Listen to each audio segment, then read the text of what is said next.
get started. Pursuant to Chapter 2 of the Acts of 2025, this meeting will be conducted via remote means.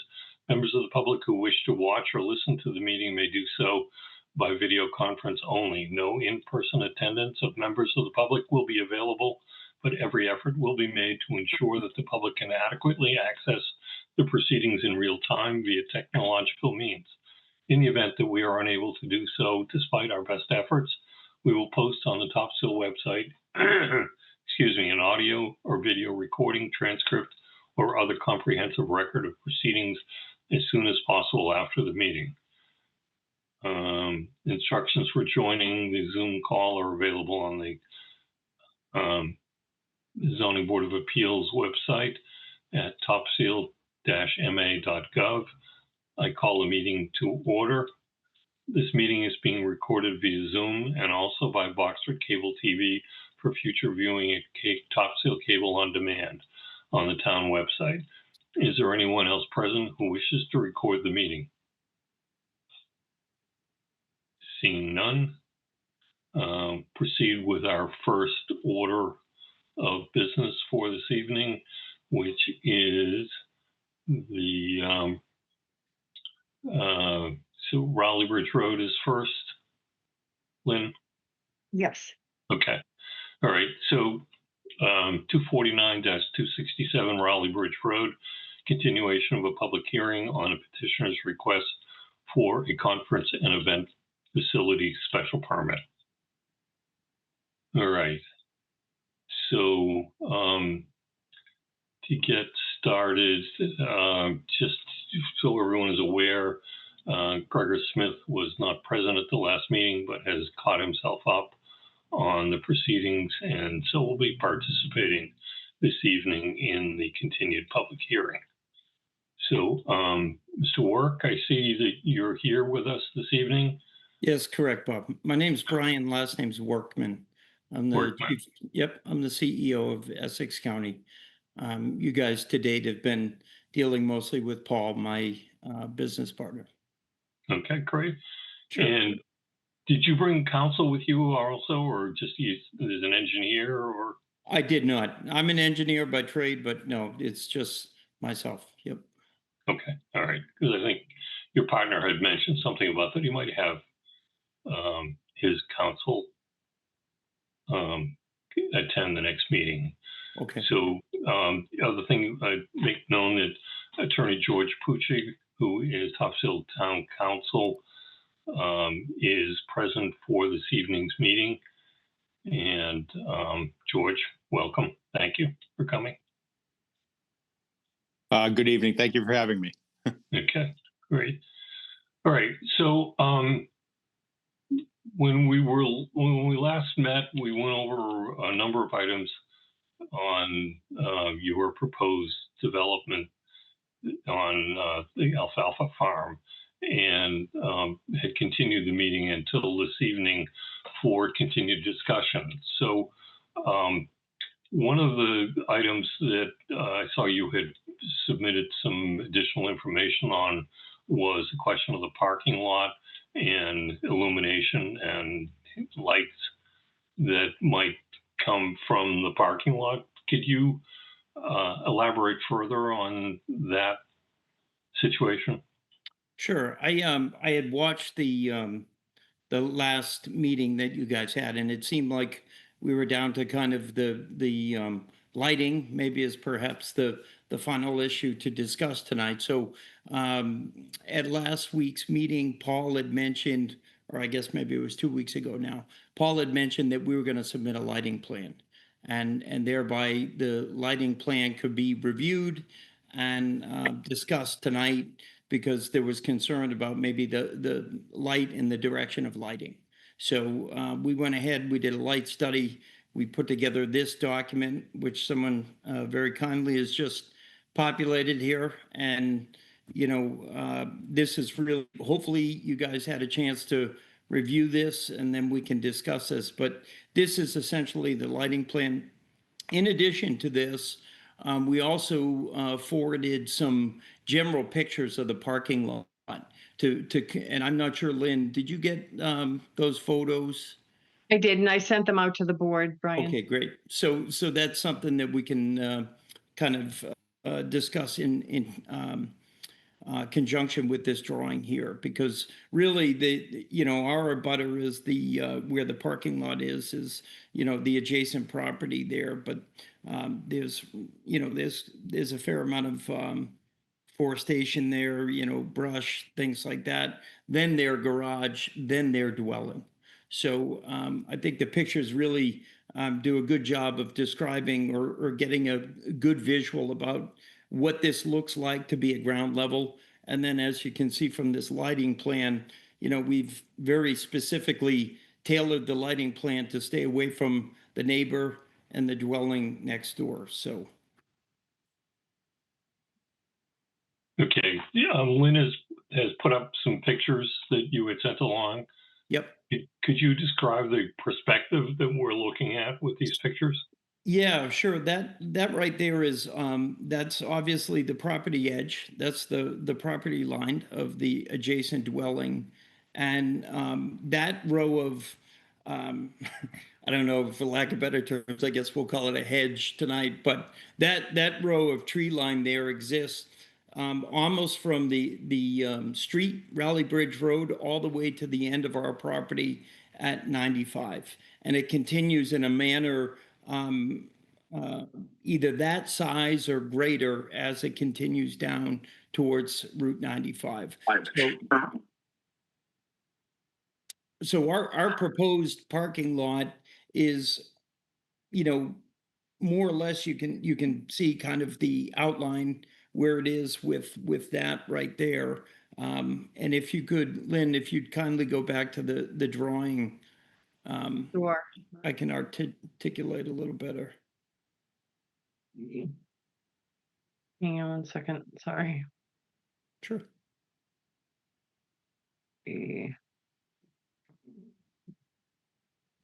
Trying to get my Zoom. Okay, I'm gonna do my share. And lighting plan. Okay, thank you. So as you can see, Bob, the picture that we sent, if you were to orientate yourself, you come off Raleigh Bridge Road and you take a right into that parking lot.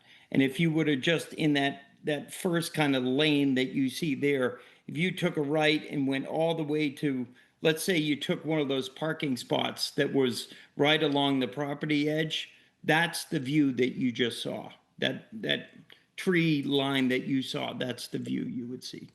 Okay. So I mean, Um, you virtually can't see the dwelling next to us. Yeah, the pictures that you had shown, the trees and shrubbery appeared to me to be deciduous um, in nature rather Sure. than evergreen. Yep. I think there's So, a combination, but yeah, I'd say maybe it's overwhelmingly deciduous. so then that kind of screening won't be there from the middle of October through certainly the beginning of May. Yeah, I'm. I mean, I think it'll probably exist longer than that because a lot of it's like vine and brush and stuff like that doesn't bear all its leaves. If you go, Lynn, maybe go back to those pictures, we can get a little better look at the trees. But in addition to that, Bob, I want to be clear. If you look, our lighting plan again, so that it's obviously we have this line of trees that mark the property line, but then we've purposely created a lighting plan that really keeps us off that property line. So there's a picture, and that's the garage, and then the dwelling is beyond it. So this picture, relative to the last picture that we've seen, are we now closer to Raleigh Bridge Road or? Correct. Yep. Correct. Okay, but still in an area where there would be parking. Correct. Yep. Okay, all right. So Because if to orientate yourself again to this picture, we pulled in from Raleigh Bridge Road and we were headed straight down that lane, we're now parked virtually where that car would be. Okay, all right. Because I mean, frankly, my concern with respect to the parking lot is cars coming into the parking lot. You know, cars, pickup trucks. You know, with high beams on and lighting, which will spill over directly into the neighbor. Sure. I mean, when people come down those parking alleys Yeah. to look for spaces, their headlights are going to be going directly at the neighbor. Yeah, the neighbor's garage, not actually their dwelling, but their garage. But I don't disagree that there could be some light that makes it down across. The picture you see is of, again, their garage, their driveway, and then the dwelling is beyond that, and it's pretty well blocked and protected by the garage itself. Okay. But So, again, I mean, do you object to putting a line of of evergreen along the end of the parking lot? no, you know what? Listen, we want to do what's right, and if we think that that's the solution, then and that's easy enough, then sure, we can plant a row of arborvitaes that gets us there. But again, so long as we kind of can work together on this to say, okay, yep, here's really meaning I don't want to line the whole from Raleigh Bridge Road all the way down to I-95 with deciduous trees or non-deciduous arborvitaes or something. So as long as we can kind of agree that, yeah, hey, this is a space that really deserves this, yeah, we'd be happy to oblige there. Okay. Yeah. No, I'm certainly not talking about going all the way down to 95, but I do think that a constant um, in and out of vehicles, particularly frankly pickup trucks with higher and brighter lights, are likely to shine through to the abutter's house. So I do think along the parking lot that a row of the arborvitae or some other kind of evergreen Sure. would be appropriate. Yeah, that's more than reasonable. Okay. So while we have the lighting plan up, in the tent area, what are you planning for lighting in that area? Because the only thing I see are, there's a reference, or formally lodge, is the abutter, but there are 3 yellow dots. Yeah, Yeah. those are, just pathway lighting, low level pathway lighting, not anything of, it's very low to the ground. And in regard to inside the tent, it's an event tent. So, most event tents don't have permanent lighting. They don't, it's generally lighting that's equipped for an event so people can see it, enough that they can have food and drink and that kind of stuff.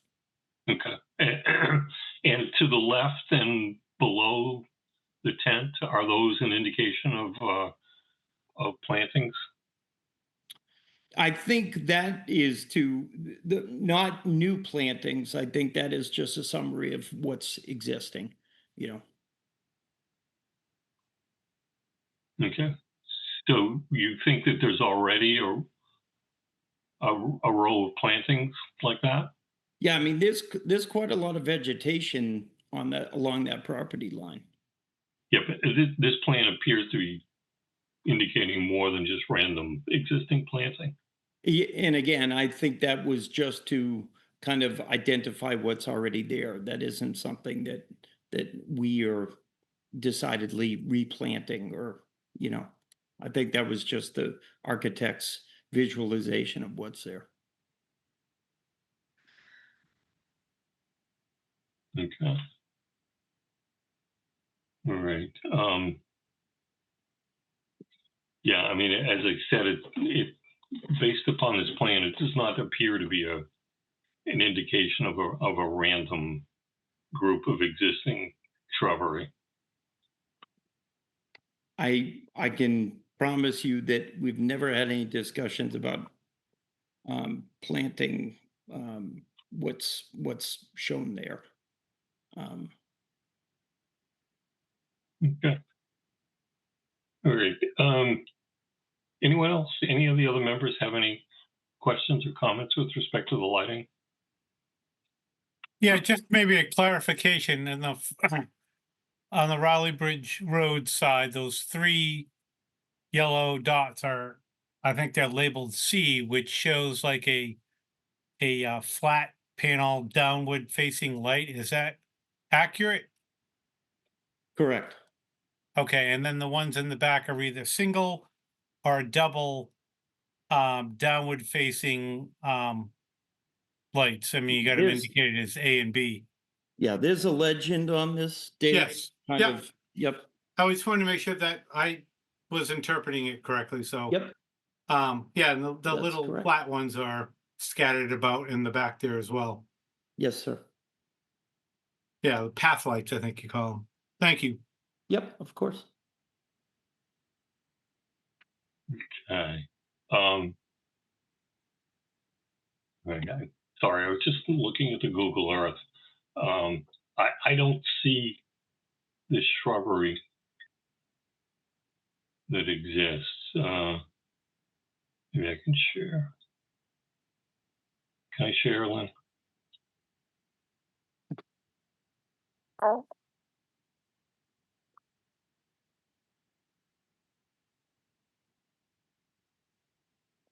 Is it letting you?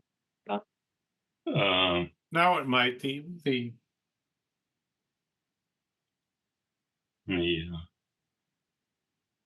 It says multiple, so you should be able to get in. yeah, I can get in. It's allowing me if I wanted to share. There you go. Okay.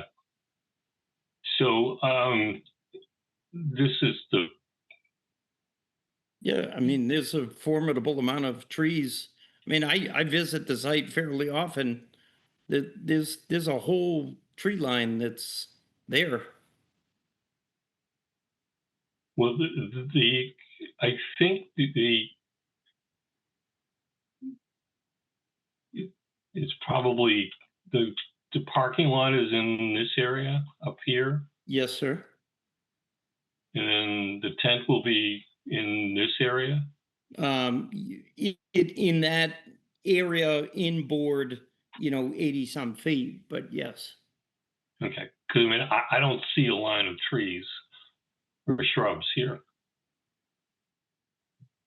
Well, I guess maybe it's semantics, but it's Well, definitely, trees are not semantics. Either there's a line of shrubbery there which shields the property from the abutter, or the architect intended there to be one.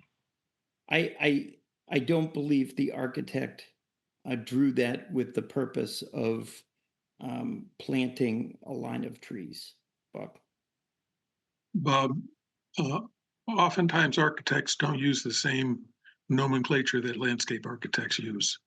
A landscape architect probably would have delineated it with a different kind of line, as opposed to that formal procession of little circles that represented trees. So, and also it doesn't bother me too much. This property line, it clearly has some buffer. You're looking at it now during the off season when the leaves have dropped. And the buffer is much more important, I think, during the summer months when there's activity in the tent. But most of the year, the rest of the year, when the leaves are down, the tent isn't being used. That's correct. Okay. Okay. All right. All right. So let me stop sharing that. All right. So any other members, questions regarding the site plan, the lighting plan? I had a question about, I think it's can we go back to the plan? It's a fixture that is, uh, yes, I'm sorry, E. Landscape lights? So where are we looking at those? And, because those point up, that's why I'm asking about these particular fixtures. They point up, if they're a powerful light. Yeah, Um, if you see on the Gregor along the roadway there, Yep, landscape amiable spotlight. So and do they point towards, away from the street and towards the correct, building? Yeah, correct. Yep. and do you anticipate those being on all night or just, into the No, evening until closing? yeah, definitely not open or not on all night. Okay, Yep. Nope, that wouldn't make sense for us. Hmm. Obviously we'll have, life safety type lights that stay on, but not anything right. that is there for promotion of kind of landscape or anything like that. Yeah. And those are the most likely type of fixtures that are gonna cause light bleed onto adjacent properties. Correct. If they're not pointed in that direction, then that's okay. Okay. So, what are the lights around the tent going to be? Well, so I don't, I'm not a tent expert per se, and I think the idea is that, again, we want to provide, lighting that's adequate for, first and foremost, life safety, but secondly, for people to see so they can enjoy meals, stuff like that. Typical tents. I own a wedding venue up in Maine. And typical tents for that because the power requirements we're down the hill here. We're not bringing a 700 amp service here, so it's pretty modest in terms of what we can do for lighting. So it's typical either kind of runs around the skirting, or there's um, string lights, if you will, that get strewn across the tent for ambient lighting for dancing and stuff like that. So what my question follows Bob's, I guess. The parking lot is kind of behind it. How do you exit the tent back to your car at night? I don't see any illumination to get you back to your car. Well, so the you see, Dave, the pathway lighting that's there. You kind of have, um, obviously you have the pad, the concrete pad that would be constructed there. Then you have the tent itself, and then if you can see, kind of CCC, that would be the guiding pathway to get into the parking lot. So that's how you leave, enter the Yes, sir. parking lot and get to the tent and Yes, vice sir. versa. It's Yep. you don't exit out to the right of the tent where it Correct. says like buffer zone and you don't walk down that sloped hill. You're Correct. saying you walk um just on the left side of the property. You don't really go into the middle. Correct. And it follows like a natural contour. If you look at the contour lines there, yeah, we're not going to have people, going into the wetlands then to turn up the hill and get in there. So it kind of follows the contour. The tent is the below the parking lot there. There's a gradient there. You can see the contour lines as it's coming down. So it follows a nice natural gradient up into the parking lot. So I would think that you would be doing some hardscape then for, or not necessarily hardscape, but a pathway. If it's not hard, it's going to be something like gravel or Correct. something, and that uh, we don't really see in this drawing effectively, I think what Dave is bringing up, the pedestrian traffic flow. Sure. And it would be really nice to have a rendered site plan so that you can see easily, this is grass area, this is the tent, these are paved or pea stone walkways and or flagstone or whatever it is you're going to use, and lighting along here and along there. Sure. This is more of a technical drawing. It doesn't really show the paths. Yeah, I think this was not designed, this drawing specifically was not designed to map out every single hardscape Right. and things like that. This was Understood. a lighting plan that was asked for and requested. So kind of this is what it is. But you know, we'd be happy to put that together. It's something that's coming together, you know. It's maturing as we're maturing with the property and, you know, finishing touches and stuff like that. So I don't think that'll be an issue to get that, but But you're going to need it anyway because you have to tell your landscape contractor Yeah. what to do. exactly, exactly. So I guess that's to your point, Gregor, that's coming. And when it does, we're happy to submit that to you guys. Okay. 'Cause, So frankly, I have, sorry, can I ask a question? oh, yes, please, go ahead. You show a 30-foot restroom trailer right off the concrete area. Is that going to have lighting? Yeah, that'll have lighting. Okay, and do you have a sense of what that will be? Will it be downward facing or? It'll be Um, downward facing. The restrooms will face the venue. So it'll, you know, no different than, you know, it's a restroom trailer. It's got lighting just on the front, you know, and then all the lighting for that is really in the interior. And then do you plan to put any lighting on the concrete slab at all? Nope. You don't show anything, and so I'm just wondering whether you'll have anything in that area at all. No plans for that right now. Okay, what is its primary use? Just Is a footing, you know, for the Okay. event. Yeah. Okay. It's so You know, large. I didn't know whether you were anticipating that people would be dancing out there or something No. of that nature.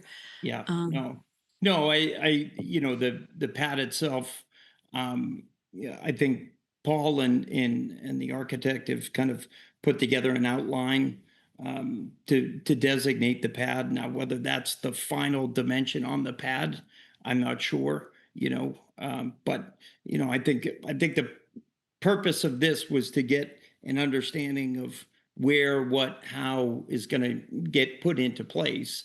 And then it could detail, you know, it could kind of give a 90%, okay, yep, I understand they want to do it down there and, you know, things like that. So, okay. Okay. Thank you. Sure. Go ahead, Bob. Thank you. Yeah, thanks, Tony. I mean, there's some of the points that strike me. You have a large paved area with no lighting at all. I mean, it just, you know, it seems a dangerous situation, frankly, to have that large of an area where the only thing you're depicting are essentially 6 downlights, 3 on the top and 3 on the bottom. And I guess, you know, to some degree, I'm wondering why there are downlights on the bottom. well, again, Where do they go to and what are they for? Yep, understand. Don't forget that the tent has lighting. So there's lighting from the tent that is, you know, going to spill over on this pad. It's not like the lighting is going to be obstructed, you know, and there's no, you know, lighting that's left to right of the tent itself. So I understood from the last meeting that we were talking about the parking lot. And I think this plan was prepared so you guys could see the lighting for the parking lot. I don't think that this plan that was created here was to be a continuation of more things and that. So you know, forgive me, but I'm not sure that in this, they thought that they had to show every ounce of lighting on that was going to be on the property. I'm not so sure that that's was the intent. I think the intent was to get an understanding of what was going to happen in the parking lot and how we could make sure we protected from the neighbors and the point of view. Okay. I think that'll all come out when a proper site plan showing pedestrian traffic flow is prepared, because that's where you're going to want your lighting. Yeah, I, So your the paths prob- that Gregor, the problem yeah, that I agree have with you is, clearly that it's the three lights at the bottom. Sorry? yeah, the problem is that we don't have site plan approval for this project.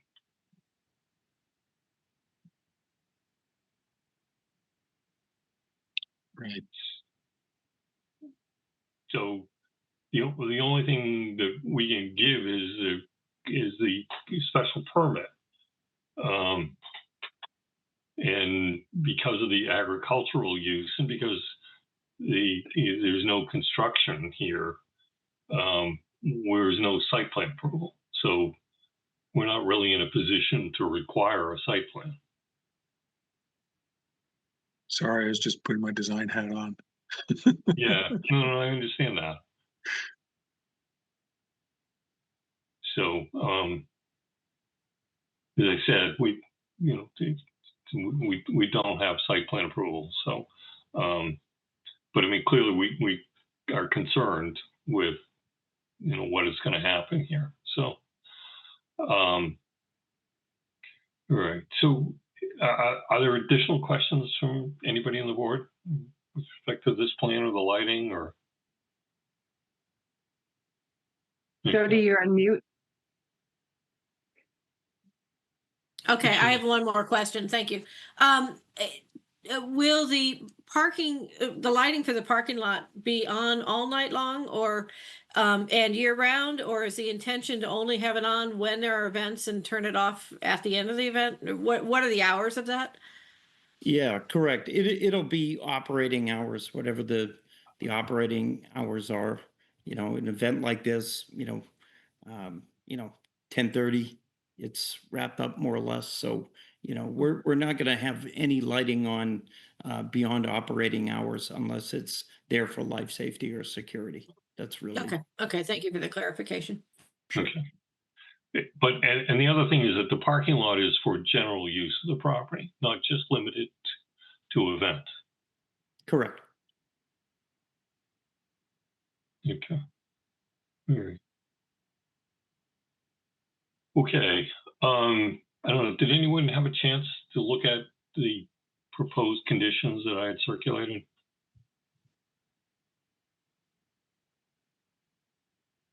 That a universal no? I did.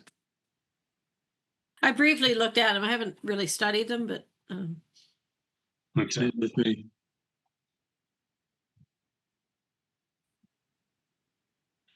You want me to put them up, Bob? Yeah, if you could put up just the alfalfa ones. Sorry, it's not that one. The other one. Yeah, conditions, no. Proposed. Discussion. Okay.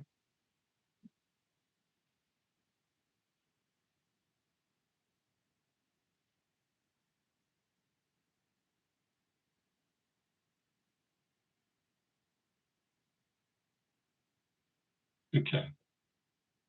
All right. So maybe we can kind of step through these a little bit. So,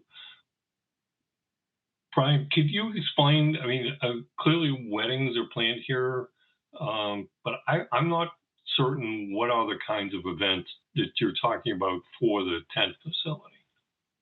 Yeah, it would be, a corporate event, a charitable event, somewhere where there's silent auctions, or a wedding. So it's, I think, collectively we've all been to different events in tents and things like that. So, it's anything where someone wants to rent a space, it's outdoors and it's beautiful scenery.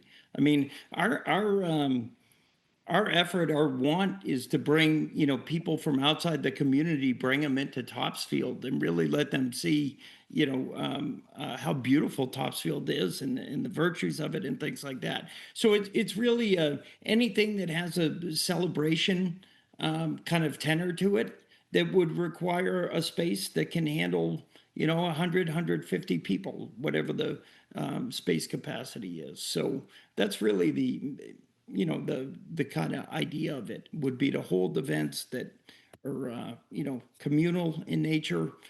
It's generally from people in the community and outside the community that would come and participate. And a wedding is kind of the best. It could be a bar mitzvah. It could be a, celebration of life, anything under that category.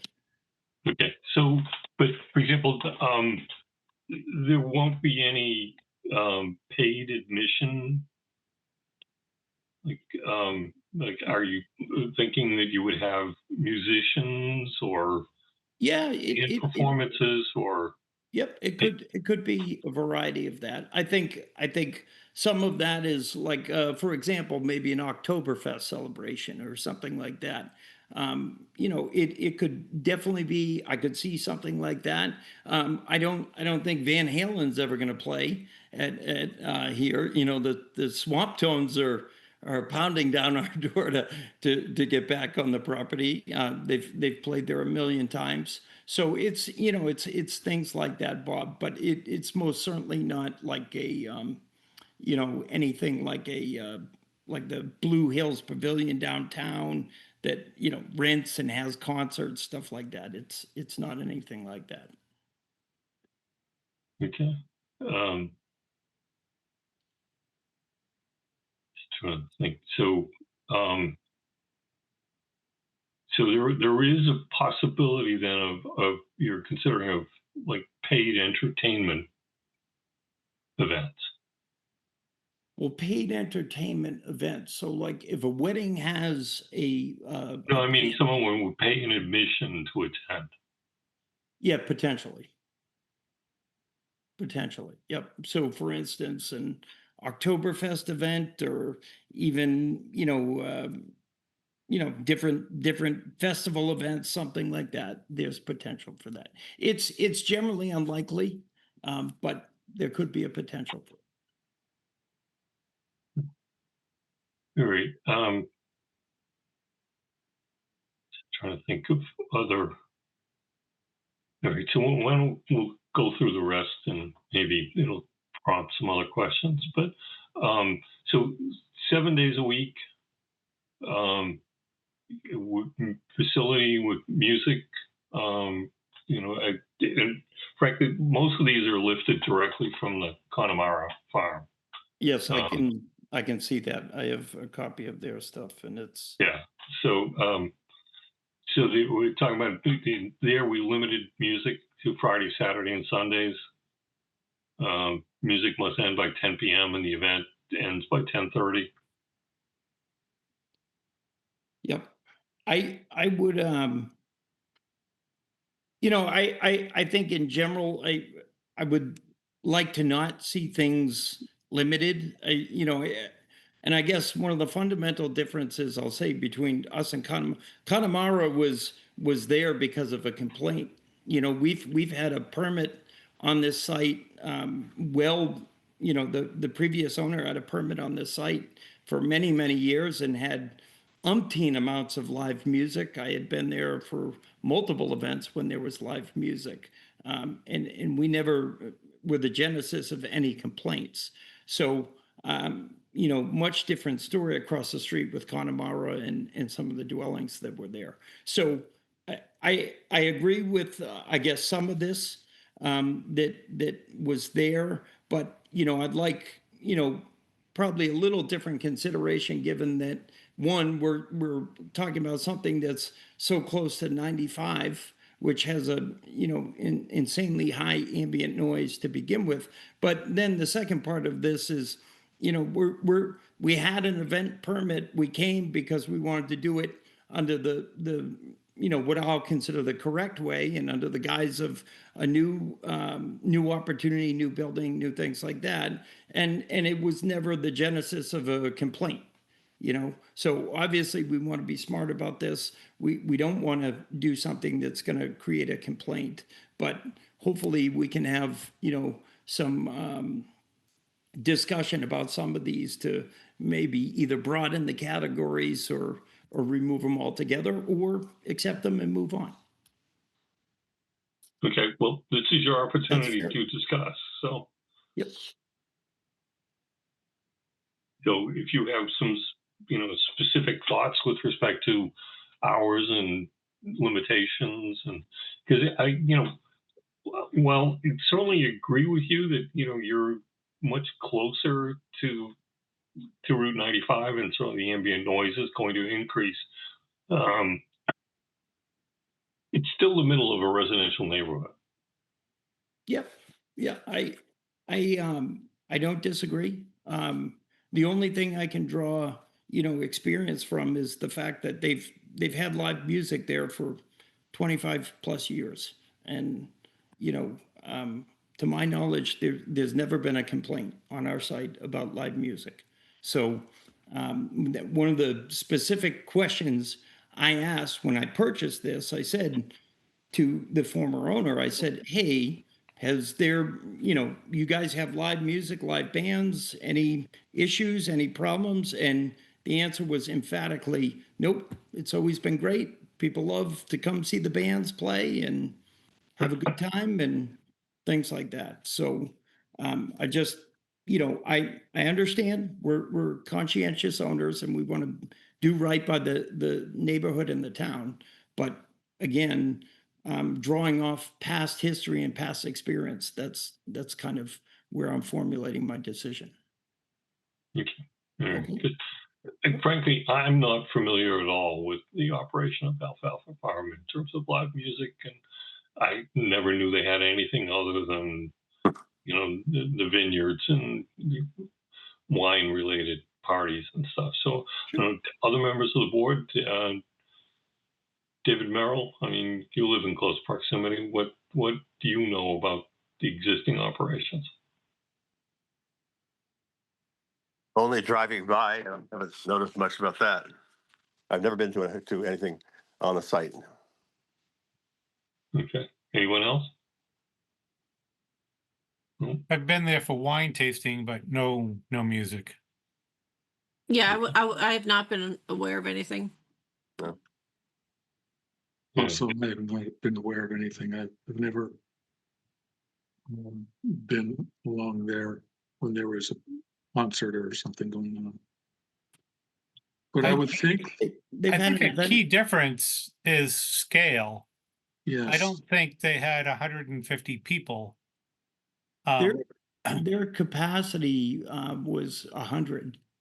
And again, I don't, in fairness, Dave, I don't think the objection isn't the amount of people and the noise they make.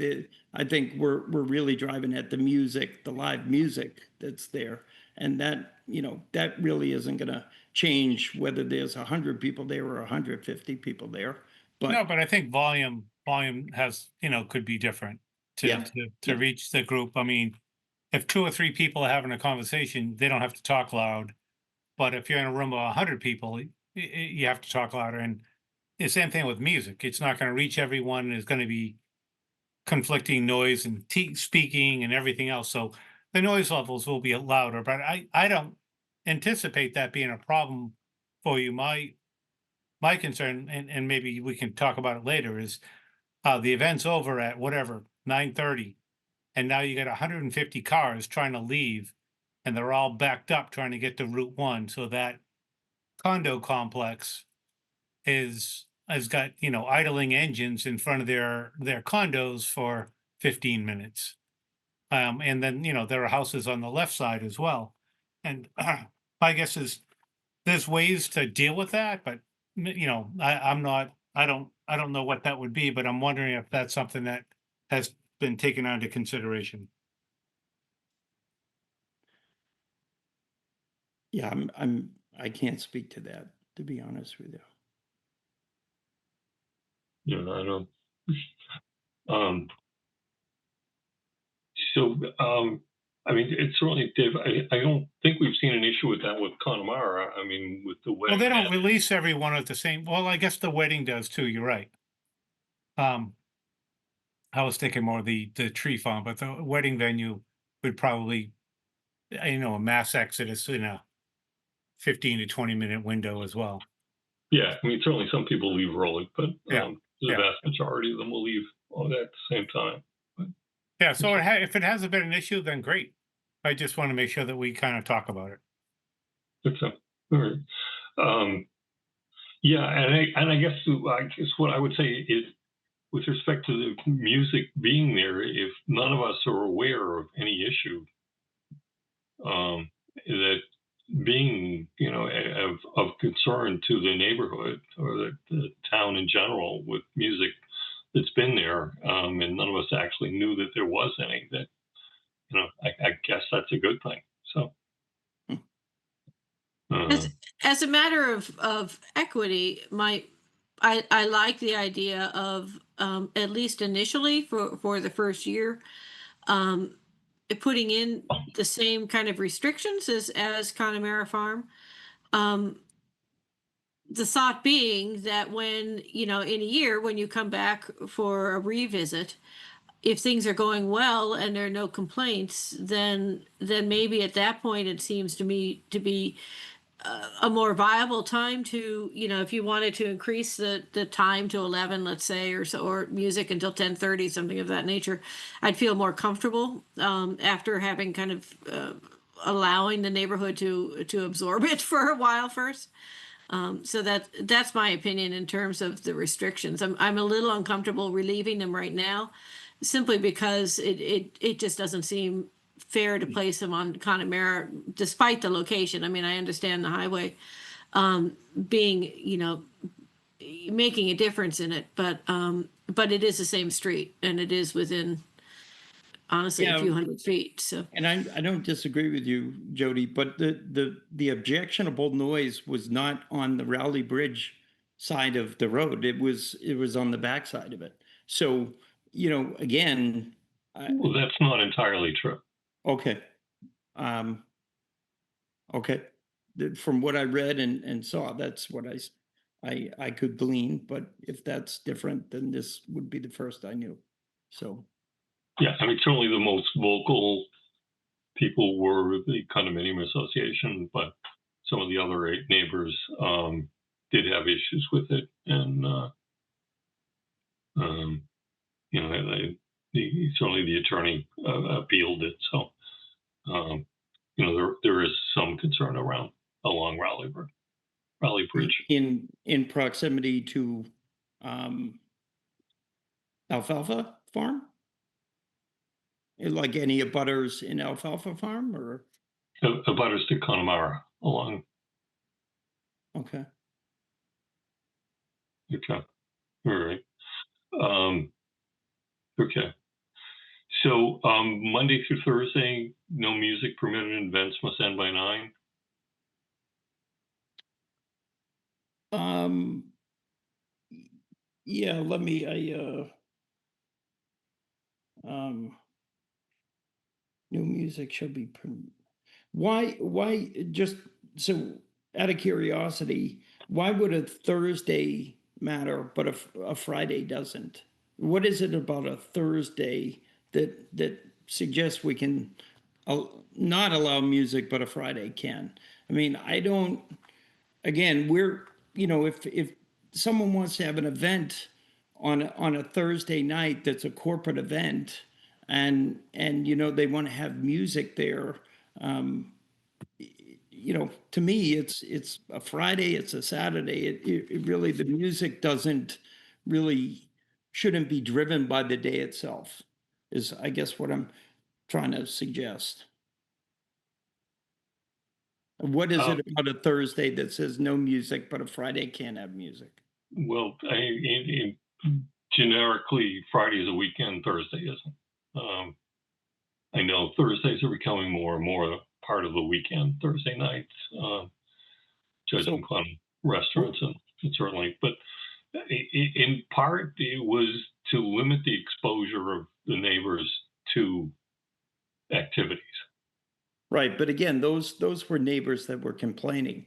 So, uh, I harken back to we've had a permit before. We didn't have problems. Thursday music has never been an issue on our site. Um, so that was one of those things where I'll be perfectly honest. Monday through Thursday, if we want to quell the event at 9, sure, that's fine.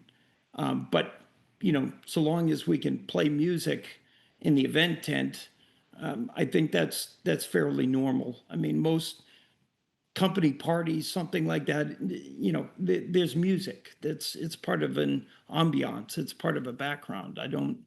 Um, I don't think it makes a lot of sense to say no music here because it's a Thursday. Okay. Um, any thoughts from members of the board?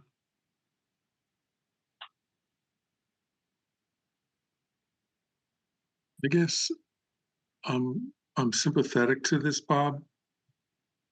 Uh, I agree in principle with the idea of working with a set of constraints or conditions that are consistent with Connemara Farm, but I don't think that this situation is quite the same. On the other hand, we want to have the flexibility to address issues if they arise. Brian, if you find if your operation is really amped up a little bit from what's been there historically and complaints start to come in, we do want to be able to address those somehow. And that's fair. I don't want, I guess, listen, really, I don't want to be in, because I don't know how Connemara operated their facility. I don't know what created the issue. For all I know, they could have been blaring music till 1:30 in the morning. And that's what set all things off in motion. So I agree 100%. There's got to be some accountability, but I also don't think we should be impugned because there was an instance across the street that created problems with a condominium association beyond it, or general abutters. So again, for instance, the facility shall be permitted to operate 7 days a week. Events limited Friday, Saturday, Sunday. All music ends 10 p.m. and that's fairly consistent with the venues in the area. So that's something that, yeah, I think we can agree on. That isn't I don't think that's going to be damaging to the brand or damaging to us as a business. So that's an example of something that, yeah, I think we can agree on. However, not being able to have ambient music or a DJ for a corporate event that wants to come out on a Thursday, it just, to me, it doesn't really make a lot of sense to have it be plausible on a Friday but not a Thursday, let's say. But I agree with you, Bregger. There's got to be accountability. We're accountable people, and we're not trying to do something that's necessarily different than the permit we have today. There is a permit there, and I'm not sure where it derives from. So, that's maybe a different discussion.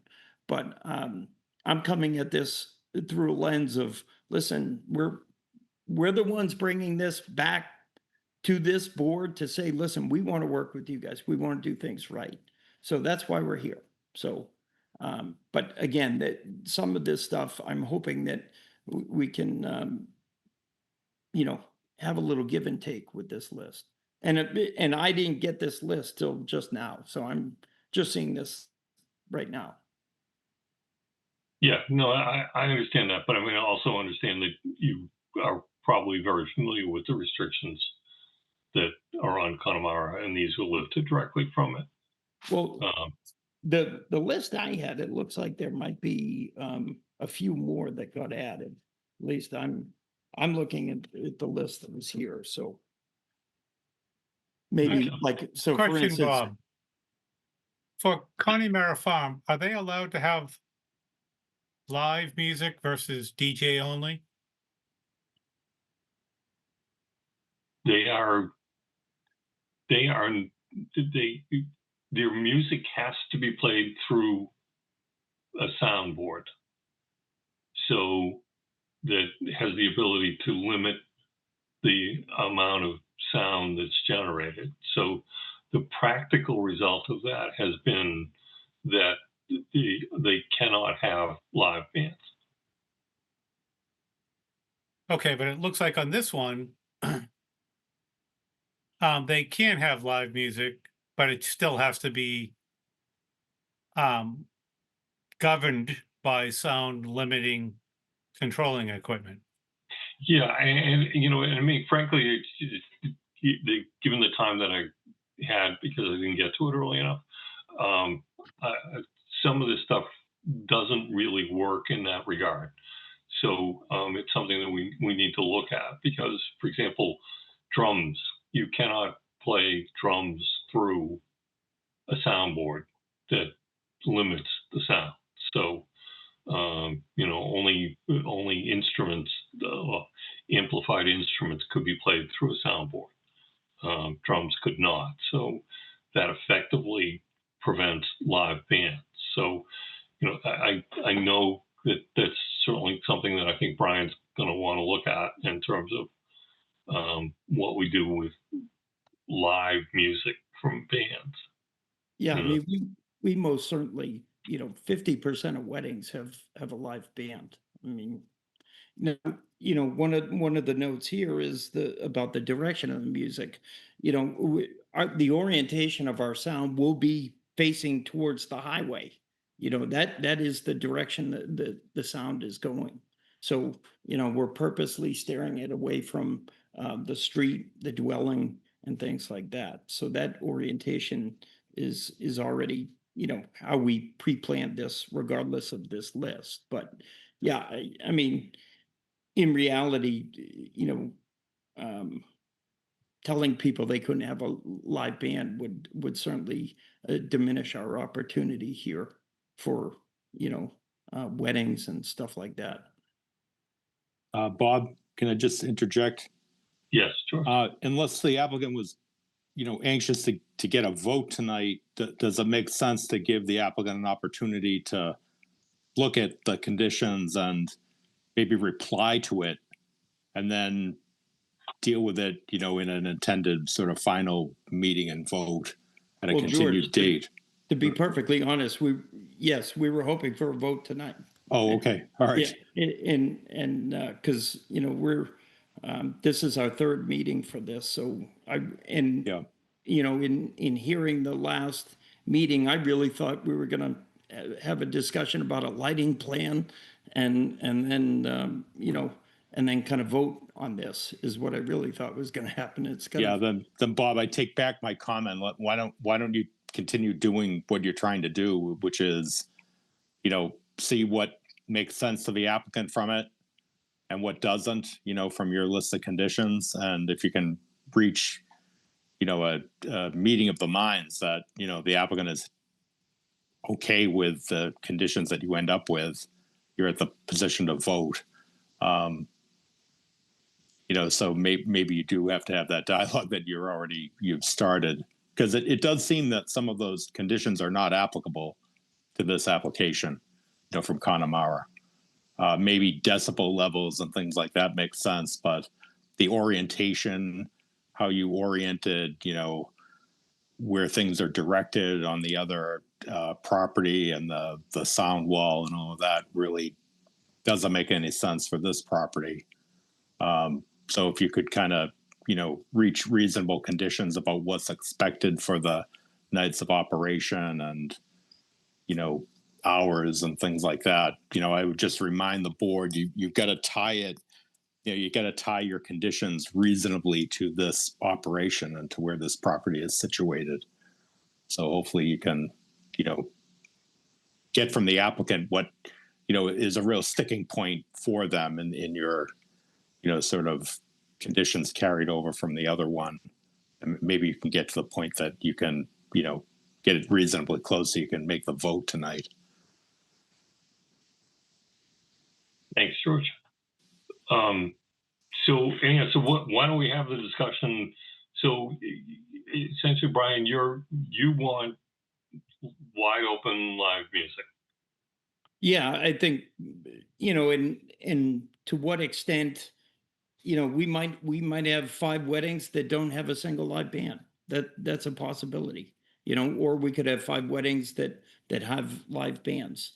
But yeah, we don't want to restrict ourselves to telling a bride and groom, listen, we're a DJ only facility. That would be damning generally to this kind of um, business.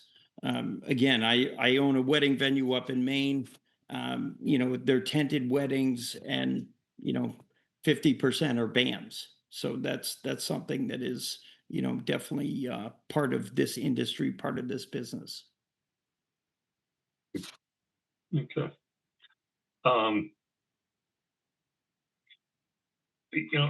I'll be honest with you. The music that you've had that has taken place thus far there, my understanding has been inside the facility. Negative. The 3 times that I went to that facility, it was all outdoors. It was all live music, all outdoors, and there was a 10-piece band set up there. There were horns, there were, amplified music, there were drums. So I drawing from my experience the 3 times I went, there was outdoor music. Okay. Well, So, do you know if this was a regular occurrence, or would that be like twice a month, 3 times a week? I don't know, Gregor. I can't speak to that. I don't know. I went Because, well, if the live music was the occasional event, I would think most neighbors are comfortable with that if they get that noise disturbance. One of the problems that Connemara Farm presented was that this was happening several nights a week, every week, all summer long. So that I would say is a concern that we would have. But again, if we don't put restrictions on it now, I'd sure like to know that we can implement something if it becomes an issue. Well, and I think that's something that we certainly would agree to, is that, hey, let us get operational and then come back and revisit it once we're operational. To me, that makes a lot of sense. We'd actually welcome that, because I think when we come back and everyone's satisfied with the operation that we have, then I think that would be a good thing. So I guess to that extent, Gregor, we're happy to come back to the table and say, how did we do? I think that's a very reasonable approach. It's not a practical approach. I'm sure that George will indicate that it will be very difficult to really retrench and impose much stricter conditions on you that we did not impose initially. I think those kind of subsequent conditions, I think, would be difficult to impose and to have upheld by a court. And frankly, this board is skittish. We've seen significant issues with a wedding operation and with the butters. And as I said, yeah, you're close to 95, but this is still a residential neighborhood. I mean, we're not talking about a commercial district in which people do not have expectations of living in the peaceful quiet of Topsfield. And, you know, you're talking about the potential for having live bands performing, you know, essentially without noise limitations for 4 nights every week for 6 months. You know, that's a lot of interference with the quiet enjoyment of abutters. Because I'm sure that, you know, it's certainly going to be heard by the people who are immediately to your north. It's certainly going to be heard by the people who live in the condominium complex, which is just here south. And it's going to be heard by a significant number of people who are on the opposite side of Raleigh Bridge. It's, you know, you're asking us to say it's okay to put a commercial operation in with essentially no restrictions, and, you know, we'll look at it a year from now and see how it's going. What I It's- suggested, I did suggest that because I said, listen, we're happy to come back and do that. But I also said that I'm happy to discuss these that are here and try and come to some common ground with some of them. You know, because some of them I think lean into things. Again, I'll use just the no music Monday through Thursday as an example. I mean, I think some of this is, you know, you know, kind of, at least from my perspective, doesn't necessarily make sense. You know, I again, a Thursday versus a Friday to me, an event is fairly similar. But again, what I'm happy to do is discuss these and come to, you know, hopefully an agreement, some accord with what's here, and then move on. If that's the way we get this to move forward, Bob, then that's, you know, I'm happy to work with you guys that way. But you know, honestly, I come from a different lens, which is there has been music here, and everyone here on this dais has said that they've never been a part of it. Well, I have been a part of it, and it was live music, and it was outdoors, and you know, it was pretty similar to what we're proposing, you know, doing closer to the highway where the ambient level of noise is higher. So, but if you're telling me that, hey, coming back 6 months doesn't work, I'm okay, fine, I understand that. Then if we can work through these terms that are here, then I'm happy with that too. Okay. Yeah, and I understand that, but our responsibility is in part to reflect the concerns that neighbors would have. You know, certainly from a business operations, I can understand why you wouldn't think that Thursday is any different from a Friday. But if I were a next door neighbor, I might think that 4 days a week is a lot worse than 3 days a week. And the other thing is that with respect to the music that has been going on there, I mean, if none of the members of this board are even aware that it's ever happened, it cannot be, in my mind, a significant, frequently occurring event. I mean, we just, you know, David lives, I don't know, what do you, David, 3/4 of a mile from there? Yeah, maybe a half a mile. Can you hear me? Yeah. So, I mean, if you know, David lives half a mile away from the event and was not aware of the presence of the live music, it was not a frequent occurrence. You know, and you know, once a month or you know, once every 6 weeks or something is not even the same animal as 4 nights a week. You know, and the there doesn't seem to be any question that you know the music is, you know, and the noise and the cheering and is going to be heard by the abutters, whether it's the condominium complex, or the next door neighbor or the people across the street. I mean, it is going to be heard by them. So it's going to have a somewhat, I don't know, I don't know if invasive is exactly the correct word for it, but it certainly is going to have an impact on them.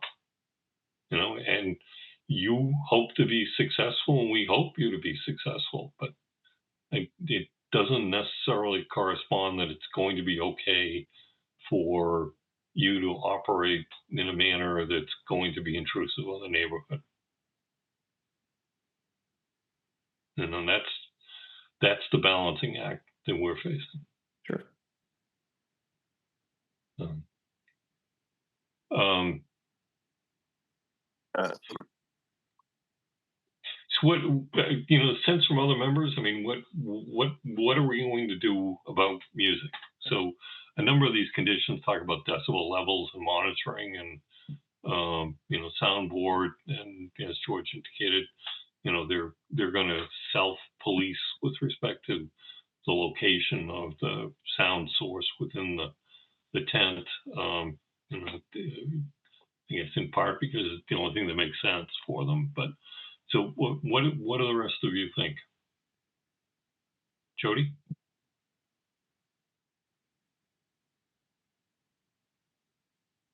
I honestly don't know. You know, I am a little apprehensive about allowing live music, but at the same time, I understand the need for it. If there's some way to control, you know, the amount of sound, realizing that we won't be able to control drums, but we could control other things, that might be a start. And but otherwise, I don't know. I honestly don't know. Okay, Gregor? Well, I certainly echo Jody's comments there, but I don't know. It's a tough nut to crack. But if it's not practical to establish some conditions, and if there are problems a year from now that we impose more restrictions, is it possible we can come to an approach that does the opposite, which is establishes more restrictions than the applicant would like right now?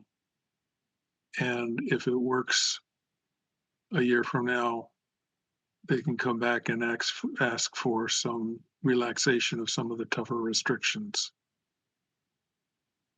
Does that make sense, or is that again making it too complicated? That was along the line of what I was thinking, that it would be easier to lift them in a year.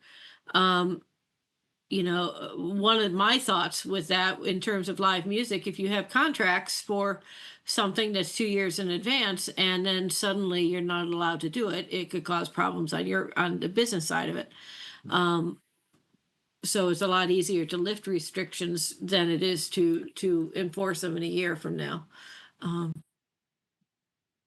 Bob, one thing I would interject, that the difference with Connemara Farm, you know, the problem came up about coming in again, really because they came back and said, look, we complied with everything you told us to do, and why aren't you renewing us? You know, so that created sort of an issue. Here you have a different situation that you could contemplate, you know, having somewhat relaxed standards more in line with what the applicant is seeking. Not saying that you don't apply any restrictions, but you apply them, and you would have them come back to revisit it. That no, this ended up that it was a problem. We got a lot of complaints, or you didn't come. You were doing it 7 days a week, going till 1 a.m, whatever it is. You know, it. So I just wanted to point that out. It's a little different. The problematic nature of Connemara Farm really was because they came back and said, what else do you want us to do? We complied with everything you told us to do, and now you're not renewing it. So it you know, raised an issue there that, you know, was part of their lawsuit. Here it would be different because you're not you would be imposing conditions, and hopefully there won't be any issue with it, but it wouldn't be a situation where this applicant is saying, look, we did everything you told us to do, and now you're being arbitrary and capricious by saying that, even if we comply, we can't have the renewal of our permit. So that's what happened really there. So, hopefully you can reach again, the bylaw, your bylaw provisions are pretty vague in terms of the degree of conditions that you can put on. You really have to tie it to something concrete, that's causally related to this operation. If you have people coming in and opposing it, or raising any types of issues, that's one thing. But the conditions, the potential conditions under your bylaw that you can put on these are very limited to what the actual impact of the operation would be. So I just want to would like the board to keep that in mind, that maybe this is a situation where you could impose a reasonable set of conditions, have them come back, and see how things are going. George, I hate to disagree with town council, but I totally disagree with you. The situation with Connemara is we imposed restrictions that we thought would work. They complied with those restrictions, but in fact, we found that they would not work, and we're continued to have adverse impact on the neighborhood. And you advised us at that point that courts would find that we were acting arbitrarily and capriciously. So I think what you're suggesting, in my view, is wrong. I really do. I mean, to suggest we should impose loose standards, so that we have little authority to impose standards, and then just hope that it's going to go well. And if it doesn't, then we can have them come back in a year and try to impose much stricter standards. I think it's inconsistent with the advice that you've been giving us. No, today, with respect to I these apologize if I'm being unclear. What I'm saying is your conditions have got to be tied to reasonably related to the operation. And So, how do you not see that the conditions that we're talking about are reasonably related? well, a lot of the conditions of Connemara wouldn't. I mean, I don't mean to argue with you, but a lot of the conditions with regard to Connemara are just simply not applicable here. So if we're talking about, George, can you give us specific examples of the? Yeah, where the wall, the sound wall. There's nothing in here about a sound wall. Yeah, well, I mean, I don't have those in front of me, what you're talking about, Well, but I know they're up on the screen, George. Yeah, I don't see them. So, I mean, I can pull it up here if you want, but I mean, what we're talking about is limitation on the nights that they can do it. So they're saying we want to do it on a Thursday. So maybe they can compromise that you have it Thursday to Saturday, to a certain time, and see how that goes. No live music Monday to Wednesday or Sunday night to Wednesday night, or those types of things. I'm just saying they're just two separate properties, and the impact of this operation is different than Connemara. So that's all I'm saying as a general proposition. How do we know that? Well, you don't have neighbors opposing We do. this. There are neighbors. Opposing There's it. an immediate abutter, which is right next door, and within a few hundred feet down the road is an over 55 condominium complex. And there are abutters who live directly across the street, residential abutters. I mean, I'm not hearing this opposed the way the other one was. The other one involved enforcement. So it's up to you. But I'm just saying, if you're going to put conditions on, make sure that they're reasonably related to the impact of the operation. Okay, and again, and a facility that's located in direct proximity to the highway is different than Connemara, that is right next to that condominium with much less noise impact from the highway where they were situated. That's all. They're just two different properties, so you can't just take conditions from one and impose them over on the other unless they're directly analogous. Is all I'm trying to express to you. Okay. And frankly, in my view, they're commercial operations that will generate significant amounts of noise and traffic in residential neighborhoods. So I do see them as analogous. And frankly, based upon our experience, I don't see how we don't do what we can to try to protect the abutters and neighbors.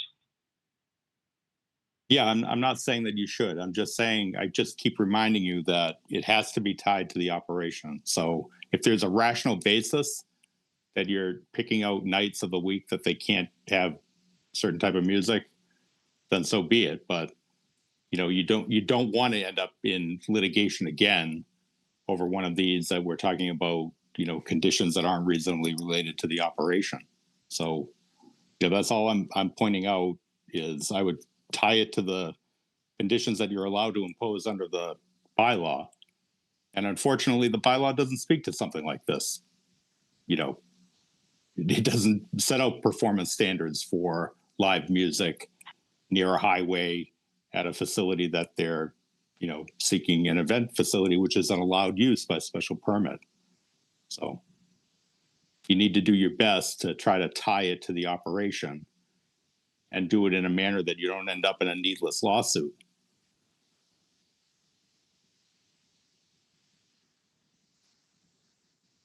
Okay. Well, I don't think we're going to reach a decision this evening. So I guess my suggestion would be that the applicant review the proposed list of conditions that we've set out here and provide us with responses and either alternatives or other suggestions, and that we can then go through them. If you get it to us, we'll look at them in advance, and and if you have able to get us a more detailed site plan with respect to, as Gregor had indicated, the areas, hardscape paths between the parking lot and the area, and a more definite indication as to what the full width of the paved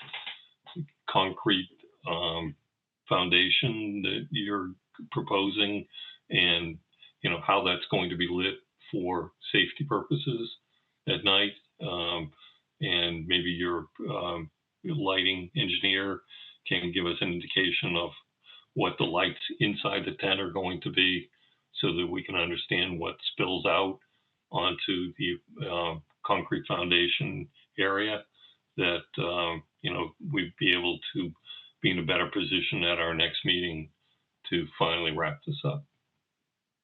Yeah, it would certainly be our hope to cauterize this and come to an agreement and move this thing along. Yeah, I that's fair enough. If someone could disseminate this list just to make sure that I have all, because unfortunately I only get to see like 7/8 of the screen because I see the people across the top. So I'm not so sure I can see all of them. But if Okay. if you could Yeah, no, disseminate that Lynn list, will send it out to you. yep, back to us. Okay. We'd appreciate that, and we'll address it and keep moving forward. Okay. Brian, do I have your email? I'm not sure. It's just be workman, exactly as it sounds, Okay. at ecccollaborators.com. So if you take Paul's nomenclature, it's mine similar, just be workman. I'll send that out tomorrow. Thank Okay. you kindly. All right. Is there a motion to continue the public hearing to our October meeting, which is on what date, Lynn? October 28th. Oh God, it's that far away. Ugh. We Okay, meet on the fourth Tuesday of every month. yeah, that's somewhat problematic, but Okay. okay. Okay, is there a motion? I'll make a motion. And a Second. Okay, roll call vote. David Merrill, Yes. Gregor Smith, Yes. Dave Mominez. Dave, you there? Sorry, my microphone's off. Yes. Okay. Jody Kleiniff, Yes. Bob Moriarty. Yes. Okay. Thank you. Great, thank you. Take care. All right, thank you. Okay, next. Next item on the agenda is 3 Kinsman Lane, public hearing on petitioner's request for a variance. Lynn, do you want to do the honors? Yes, this notice was published in the Salem News on September 8th and 15th. Notice is hereby given that the Topsfield Zoning Board of Appeals will hold a public hearing during a Zoom Zoning Board of Appeals meeting Tuesday, September 23rd, 2025 at 7 p.m. Instructions will be on the posted agenda on how to join the meeting via Zoom to consider the application of 3 Kinsman Lane LLC, premises located at 3 Kinsman Lane, requesting a variance pursuant to Article 4, Dimensional and Density Regulations, Section 4.08, Minimum Buildable Area for construction of a single-family dwelling. Robert J. Moriarty Jr., Chairman, Topsfield CPA. Great, thank you. All right, Attorney Costa, I assume you're here representing the petitioner? I am. Okay, all right. Great, do you want to start by telling us, I guess if you want to go through the history and how we got to here to some degree and what it is that's proposed? I'd be happy to. So, Mr. Chairman, members of the board, you all know me. I'm Adam Costa with the firm of Mead, Tellerman and Costa with an office in Newburyport. Here before you tonight on behalf of 3 Kinsman Lane LLC. Also in attendance tonight, remotely of course, are David Daly and Jonathan Miller, the principals of 3 Kinsman Lane LLC. So while I'll make a presentation and present the request, to the extent you have specific questions about the proposal or the construction that's envisioned, they can be available to you to answer those questions. I did provide Lynn a bit earlier today with a brief PowerPoint presentation. It's actually in PDF form, just a handful of slides that provide some context and, as you had said, Bob, a bit of history concerning this property. Lynn, can I share my screen for the purpose of that PDF? Okay, that's great. So bear with me for just a moment here.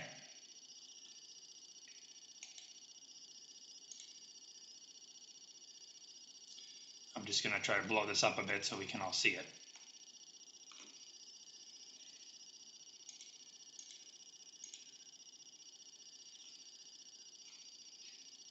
Okay.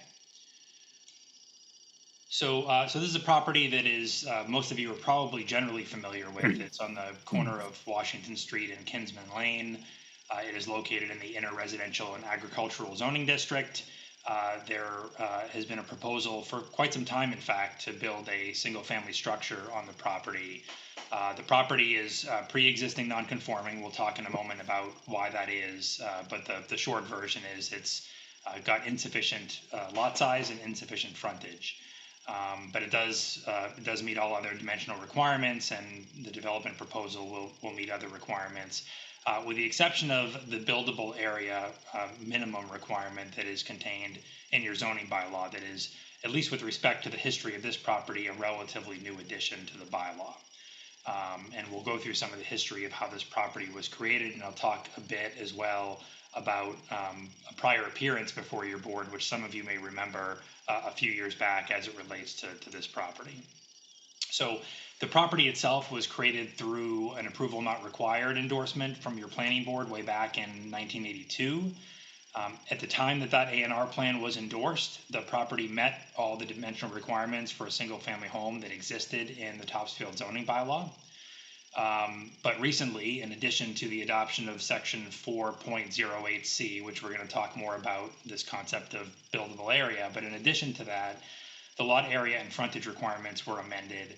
So the current lot area requirement, much greater than what existed at the time of creation of the lot in 1982, is 87,120 square feet, and the current frontage requirement is 200 feet, as compared to the requirements in 1982, which were 40,000 square feet and 150 feet, respectively. So this will help orient you, and there is at least two other plans within this presentation that will give you a better sense as to what's proposed. But this is a historic plan that'll help you maybe orient yourselves to the property. This is the 1982 plan that created the lot. The lot in question, 3 Kinsman Lane, is marked as Lot 1 on the plan here on the left. As you can see, it fronts on Kinsman Lane, but also has frontage or shares frontage with Washington Street as well. And the purpose of this plan was to divide it from Lot 2, as indicated, and as I said a moment ago on the plan, it had at the time and continues to have 40,004 square feet, which was compliant at the time with the zoning bylaw.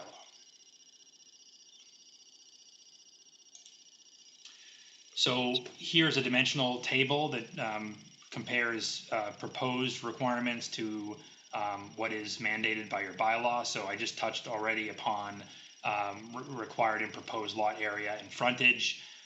The front yard setback that's proposed in connection with the redevelopment of the site would be in compliance. 20-foot setback is required. We're proposing 21.2. Side yard setback minimum is 15. We're proposing 73. The rear yard setback, the minimum is 40. We're proposing 53.1. And of course, building area, not minimum building area, which we'll talk about in a moment, but building coverage requirement is no more than 25%. We're only going to be at 9%. And the open space requirement is a minimum of 50%, and we're going to be way up at 87.4%. So it's really just the two things that we can't control, which of course are lot area and frontage. We can't add area and we can't add frontage. So those are the existing nonconformities on the site. So then we have this concept of buildable area. So your bylaw says that the buildable area of the property must be 30,000 square feet in this zoning district. The property only has 21,606 square feet. And the reason for that is that there is an easement that was conveyed in 2015 that is located at the rear of the property. It wasn't completed by or created by my client. It was created by my client's predecessor in interest. And this is probably a good time to sort of pause and talk about the history of the matter before the board. We came before your board maybe, I think it was about 4 years ago, maybe a bit more than 4 years ago. We had come before your board, not in the context of or with an application for a variance, but in the form of an administrative appeal challenging a determination that had been made by your building inspector. And it was sort of an awkward sequence of events that gave rise to the appeal, because my client, before it acquired the property intending to build a single family home on the property, had elicited an opinion from your building inspector as to whether the lot was buildable and whether a building permit would issue. Your building inspector at the time had issued a determination in writing in an email saying that the lot was a buildable lot. In reliance upon that, for better or for worse, justified or unjustified, in reliance upon that, my client closed on the property. And then my client made the application for the building permit, only to be informed that further investigation had been done, and it had been determined that the area of the easement needed to be subtracted from the buildable area requirement of the bylaw. And when you subtracted that easement area, we were left with this 21,606 square feet of buildable area, where 30,000 square feet were required, and therefore we did not comply with zoning. And because that easement was granted in 2015, unlike the frontage, unlike the lot area, which have existed since 1982 and predate the more onerous requirements in your bylaw, and therefore qualify the property as a pre-existing non-conforming lot, we couldn't argue it was pre-existing non-conforming in connection with an easement that was granted in 2015.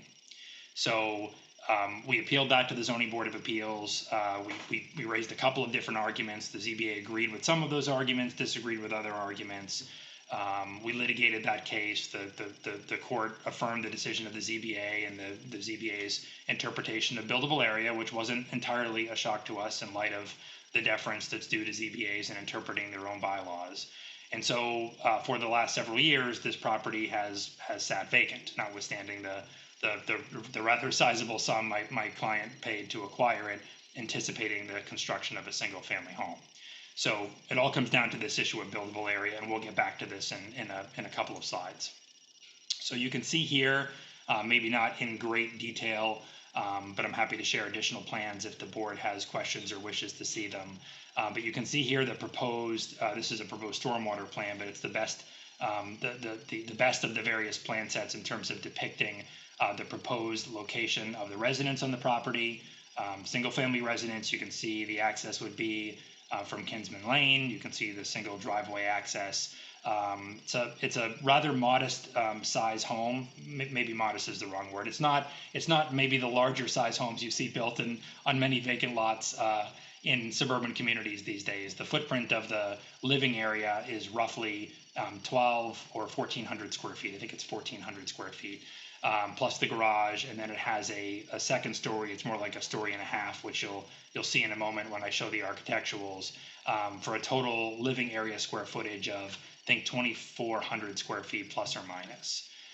So that's the proposal. As I mentioned before, in terms of setbacks, it'll satisfy the setback requirements for the district, but obviously doesn't satisfy the lot area requirement. This area here that is cross-hatched, or I guess it's just not quite crosshatch, but the area, the sort of dog leg here, you can see the portion of lot 1. That's the area that is the subject of an exclusive use easement, and that's the reason for the buildable area requirement being as low as it is, because this area is subtracted from what's left over for purposes of determining the 30,000 square foot minimum building area. Here's a closer version. This is an excerpt from the landscaping plan, or I guess it is the landscaping plan, one of the pages of that plan, showing you the various and significant landscaping that is proposed for the lot. We've got a variety. There are some existing trees, and we'll talk in a moment about preservation of one tree in particular. But there's also a proposal for a variety of shade trees, ornamental trees, conifers, deciduous, evergreens. We understand that this is not the sort of project that would be subject to site plan review. It's a single family home, but recognizing that we're seeking relief in the form of a variance, and I'll get to this in just a moment, the fact that we've had numerous conversations and negotiations with neighbors about what we are proposing for the site, we have developed a rather comprehensive landscaping plan for the property. So, as I just alluded to, we've been working extensively, my partner in particular, Lisa Mead, together with our clients, have been working extensively with neighbors along Kinsman Lane for the past 6 or 7 months. 2 neighborhood meetings have been held at the Topsfield Library. There have been several meetings on site. There have been revisions, and again, if you want particulars, don't know that they're necessarily relevant, but maybe you're curious about what's been done to satisfy neighbors' concerns, and my clients can give you particulars of what has occurred at those meetings. But the layout, the overall size of the home has been reduced significantly from the original proposal, which was over 3,000 square feet. The location of the driveway has been adjusted. Again, significant landscaping was added. And I know that you have a variety of letters of support from neighbors who provided those letters, and you should have those as part of the record. Those were submitted in advance of tonight's public hearing. So the punchline here, of course, is we are seeking a variance, and we are mindful. I'm particularly mindful that variances are to be sparingly granted, and variances are subject to a rigorous statutory test. We believe that this is a circumstance where the variance criteria are satisfied, or very closely satisfied, as closely as the variance criteria can ever be satisfied in Massachusetts. It is an odd-shaped lot. I'm not sure that we can disagree with that in light of that dogleg portion of the lot that is subject to that exclusive use easement. When the lot was created, because typically when I see these sort of odd-shaped lots as a consequence of A&R plans, and the chairman will certainly appreciate this, and maybe it's something he was going to say anyway, my first response is typically, well, isn't that a self-created hardship? You've created the lot through an A&R endorsement. Well, Yes and no. So it would be self-created if at the time that the A&R plan was endorsed, it was endorsed knowing that one of the lots was going to be left zoning deficient. But at the time that that A&R plan was endorsed, both of the lots that were created through the A&R endorsement were fully zoning compliant back in 1981, actually 1982 by the time the plan was finalized and recorded. Again, all dimensional requirements are currently met with the exception of the frontage and the lot area, which are nonconformities and are protected. The only dimensional standard in your bylaw that is not satisfied is this requirement for buildable area, which is what prompts the variance request.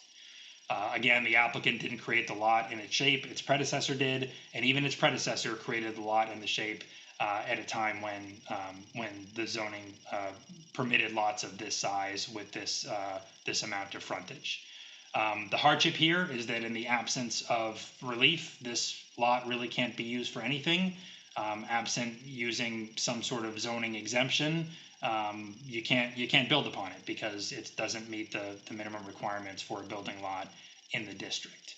And we believe that there will be no substantial detriment to the public good in light of this particular proposal. And we think that's reflected by the fact that we've gained these letters of support from neighbors. And to our knowledge, there is no opposition. I obviously don't know who's in attendance tonight, and I suppose we will see, but opposition has not been made known to us. And as I said, we've had numerous neighborhood meetings. We have committed in our dealings with the neighbors, and to the extent that the board sees fit to grant relief, we would accept as conditions, and I don't want to presume that the board will grant relief, but if we get that far, and I hope that we do, we have made commitments to the neighbors that what we build will be exactly what we're showing on the plans that we've submitted to the ZBA. Everything from the building, the single family home itself, to the layout, driveway location, landscaping, etc. We are willing to engage an arborist to locate the drip line around the large tree that's located at the southwest corner of 99 Washington Street prior to doing the excavation for the septic system, which is nearby, to ensure that we won't disturb the roots of that tree. And we have committed to the neighbors to provide a construction mitigation and dust control plan if we get permission to build in this lot.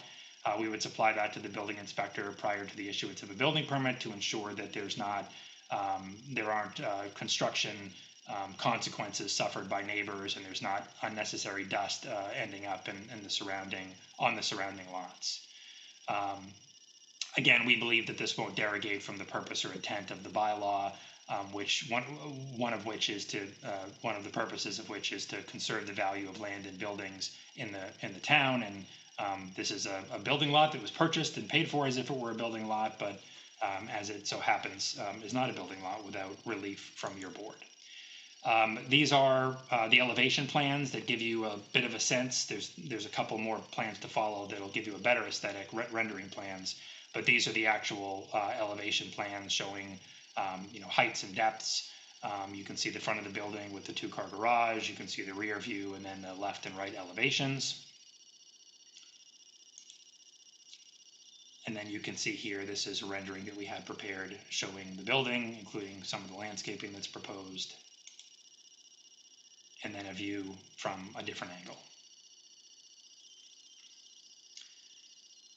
So with that, I'm going to stop my sharing. Happy to answer any questions, happy to share that presentation again or any components of it. Happy to put the plan back up on the screen if board members have questions or members of the public do. But again, our request tonight is for a variance from the minimum building or buildable area requirement in your bylaw, but we don't require any other relief with respect to any of the dimensional standards because we're either grandfathered from those standards with respect to frontage and lot area, or this proposal meets them as it relates to open space, building coverage, setbacks, etc. Thank you. Thank you, Adam. So could you address the issue of hardship, and in particular address the sequence? Because it's my recollection that the owner of both lots, 99 and this lot, owned both lots and then conveyed this lot, reserving or retaining the easement. So, and I think, as I recall, at the time of the grant of that deed, the lot would have already been, the lot would have been fine except for the imposition of the easement in the deed, which postdated the change in the bylaw. So isn't it really a still is a self-created variance? And, the fact that your client unfortunately purchased what turned out to be an unbuildable lot, I don't know that qualifies as a hardship under the law. Sure, it's a fair question. So, I have these discussions frequently about hardship, defining hardship. That the statute's unusual in the sense that it refers to a hardship, and then there's a comma after the word hardship, and it says hardship, comma, financial or otherwise. But then when you read the supporting case law, and of course we've got about 50 years of case law now attempting to interpret a statute that in some respects is vague, could be clearer. To your point, the case law suggests that the hardship, while it can be financial, can't be personal to the individual or the entity that owns the property, and needs to relate to the soil shape, topographical condition that gives rise to the need for the variance. So you're not wrong in terms of the sequence. I would still say that at least in terms of the initial creation of the lot back in 1982, there was no self-created hardship at that time because the lot at the time met zoning standards. It had sufficient frontage, it had sufficient area.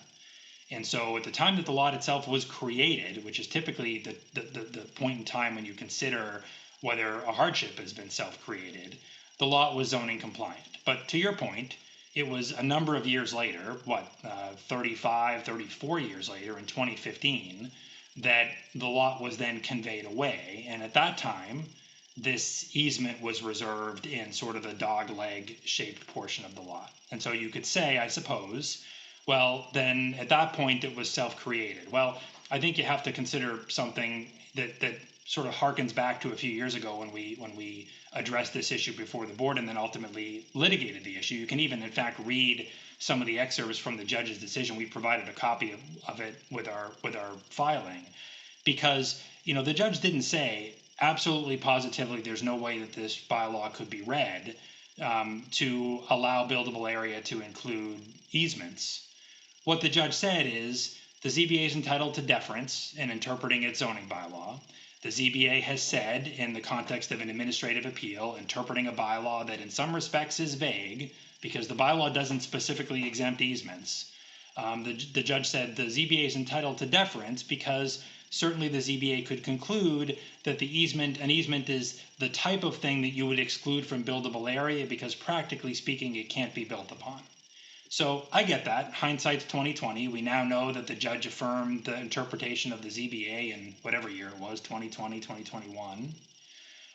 But we sort of have to put ourselves in the shoes of the owner, the seller, the buyer back in 2015. In 2015, when the seller sold this parcel of property with this dogleg and reserved an easement in the dogleg for the specified purposes, was it known that that was going to render this parcel non-buildable? Would that have been a reasonable interpretation even of your zoning at that time to somebody who hadn't already litigated the case and got advice from the ZBA and then from a judge of the Superior Court? In my mind, the answer to that is no. That wouldn't have been reasonable, and clearly it was intended to be sold as a buildable lot. The sum of money paid for the lot, which is reflected in the deed, is not the sum of money you would pay for a non-buildable lot at the corner of Washington Street and Kinsman Lane. So I think that that's the hardship here, that the property is awkwardly shaped. The sequence of events that gives rise to the application that we've made is highly irregular and unusual. I don't know that you've had a case like this come before you recently. I don't know that you'll have one like this come before you again. And we consider that hardship. It's certainly a financial hardship to my client, which is recognized by the language of the statute. So I think that sequence is important to recognize. Okay. So let me ask you, so I'm assuming that the 99 transferred recently to a new owner. So I'm assuming that that in part resulted in the ability to negotiate something with the abutter that made this more viable.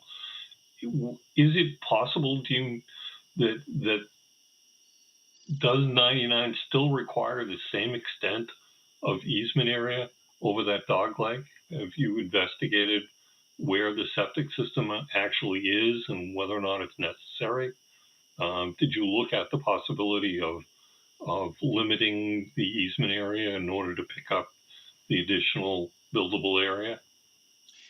So I'm gonna let my clients chime in to the extent they want to about the discussions they've had of late. But before they do, I'm gonna say this because I can only speak to what we had looked at as alternatives back at the time of the administrative appeal to the ZBA. Because believe me, discussions were had, and I won't disclose attorney-client privilege communications, but you can imagine that discussions were had between me and my client and my partner about alternatives to having to litigate that case or even file that administrative appeal a number of years ago.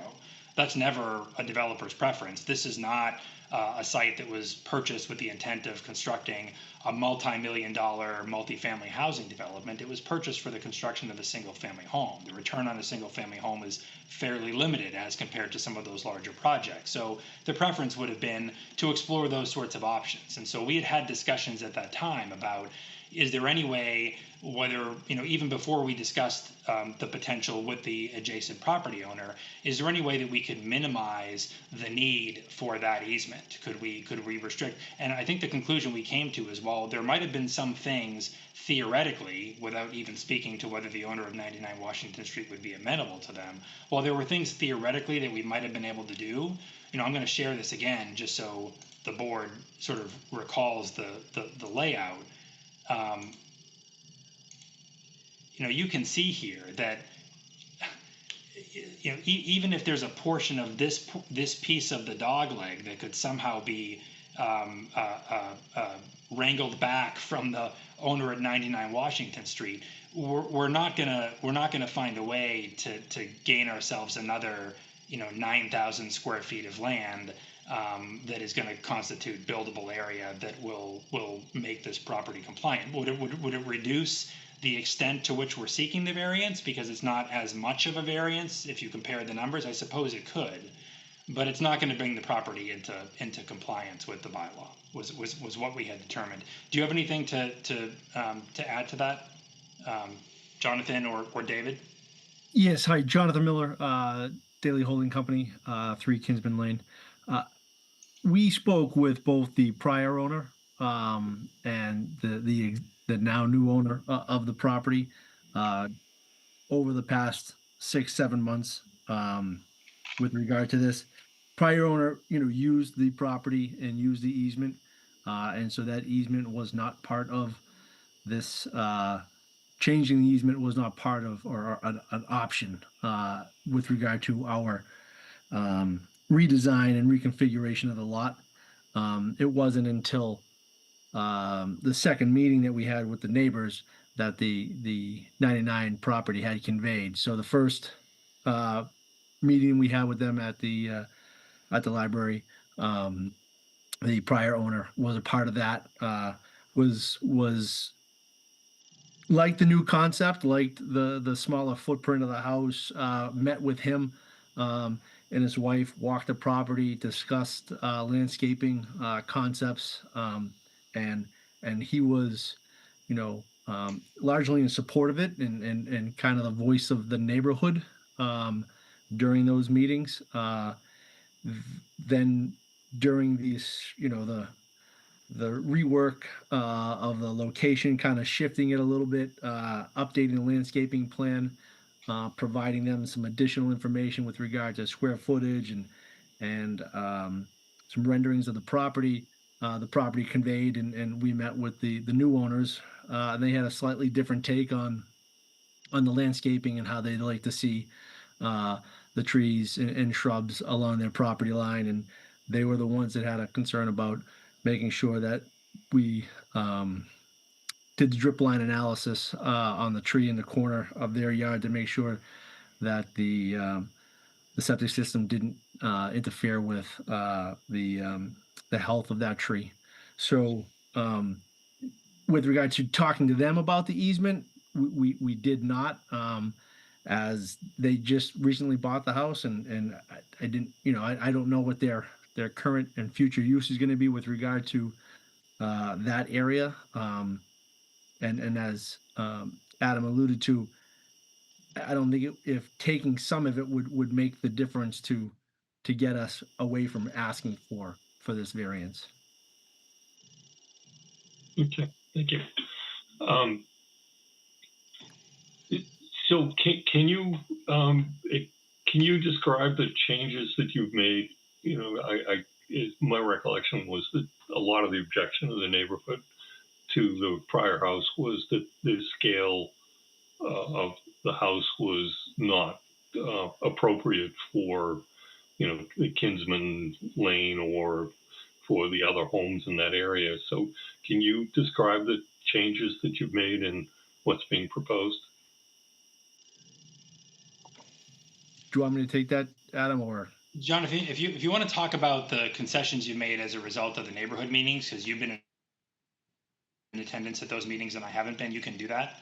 And then I can certainly share the plans if we want to do that at the same time. Would you like me to put up the Yeah, you can architecturals put or up some renderings? plans, and I'll speak at a generally higher level of the variances, not to the square foot, but as Adam alluded to, it went from a 3,500 square foot house, 2.5 stories high. It took up a larger portion of the lot coverage to more modest 2,400 square foot, like story and a half house, lower profile house. And we did meet with the neighbors and discussed location on the lot.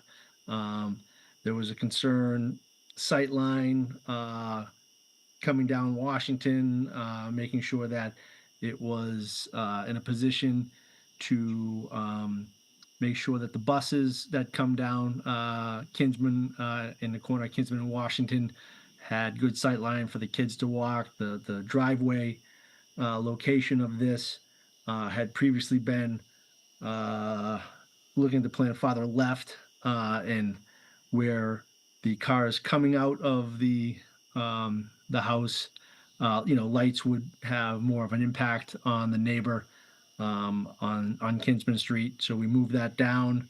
So there was a number of design changes to kind of minimize the impact of the house on the lot, and to take into considerations the visual appeal in the neighborhood, that it doesn't become this monstrosity of a house that doesn't really fit Kinsman Street and or Washington Street, and that the features of the house, being 1.5 stories versus 2.5 stories, more aesthetically pleasing to the neighborhood and the people of the town of Topsfield.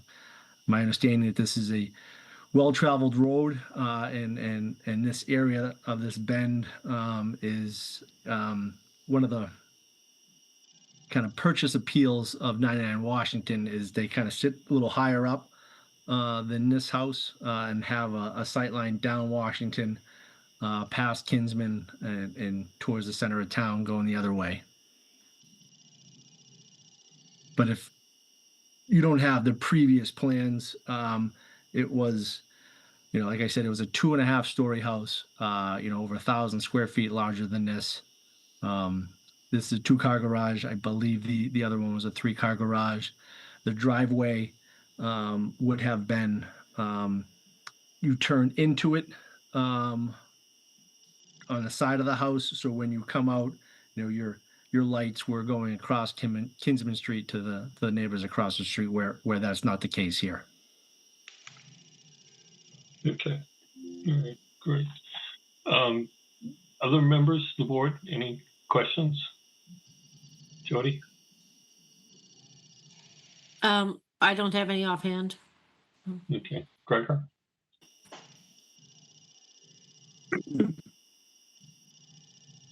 Gregor, you're muted.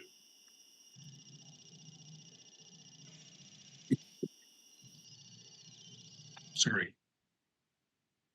I don't have any questions at the moment. Okay. Dave Monez? I'm good. No questions. Okay. Dave Merrill? I'm there too. I don't have any questions at the moment. Okay. Do we have anybody in the audience who wishes to speak on this or be heard? Opposed? If in favor? Bob, this is David Herder. I'm one of the abutters. We're at 107 Washington Street. And we initially, 4 years ago, 5 years ago, were not supportive of the plan, given the size of the house. We are very supportive of this current plan. We were a part of both meetings in the library, have reviewed the plans, are impressed with them. We feel it'll be an attractive house for the neighborhood, very in keeping with what the neighborhood is. So we and the other neighbors we've talked to are supportive of the project and would love to see this proceed if the variance can be granted. Thank you. Anyone else? Okay. Hi, Great. Bob. I'm Yeah. I'm Rich Mackey, 102 Washington Street in Topsfield. I'm directly across the street from the vacant lot. We are in full support of a new home and a new neighbor there, and we are very pleased with the size of the home. We have no issues with it at all. Okay. Great. Thank you.